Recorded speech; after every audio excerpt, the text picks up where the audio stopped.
आता बघूयात राज्यभरातल्या पाण्या पावसाचे अपडेट्स। नाशिकमधील गोदावरी नदीच्या पाणी पातळीत वाढ झाली आहे। पुराचे इंडिकेटर समजल्या जाणाऱ्या दुतोंड्या मारुतीच्या कमरेपर्यंत पाणी शिरलंय। नदीकाठच्या परिसरातील नागरिकांना प्रशासनाकडून सतर्कतेचा इशारा देण्यात आलाय। टप्प्याटप्प्यांना गंगापूर धरणातून पाण्याचा विसर्ग हा वाढवला जातोय। तर आपले प्रतिनिधी चंदन पुजाधिकारी हे सध्या नाशिकमधून आपल्यासोबत जोडले गेलेले आहेत। चंदन, काय परिस्थिती आहे गोदाघाटावर?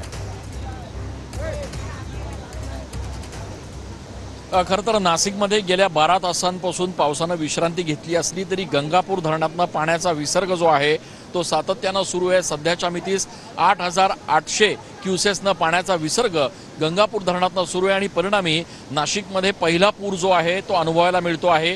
गोदाघाट परिसरातले हे सगळे छोटे मोठे मंदिरं जे आहेत ते या ठिकाणी पाण्याखाली गेल्याचं दृश्य बघायला मिळतंय। देशभरातून गोदाघाट परिसरात देशभरातून भाविक जे असतात ते या ठिकाणी धार्मिक विधी करण्यासाठी येत असतात। मात्र आपण बघतोय की पावसाचं पाणी या ठिकाणी असल्यामुळे भाविक जे आहेत ते गोदाच्या काठावरच उभे राहून या ठिकाणी आपले धार्मिक विधी जे आहेत ते पार पाडतायत।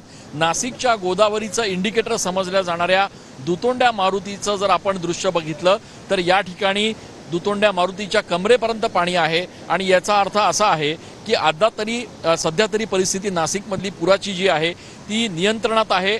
मात्र जर पाण्याचा विसर्ग वाढवण्यात आला तर निश्चितपणे दुतोंड्या मारुतीच्या मानेपर्यंत पाणी लागू शकतं आणि त्या परिस्थितीमध्ये नाशिकच्या गोदाघाट परिसरातल्या रहिवाशांना या ठिकाणी अत्यंत सतर्क राहणं आवश्यक आहे। अर्थात सगळ्या विभागांच्या वतीनं गोदाघाट परिसरातल्या रहिवाशांना अलर्ट देण्यात आलेला आहे।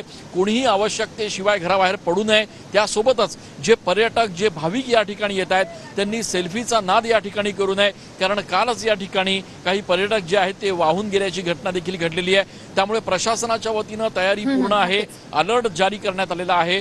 नाशिकच्या गोदाघाट परिसरात पाण्याची पातळी वाढतीये आणि त्यामुळे सतर्कतेचा इशारा देखील देण्यात आलेला आहे।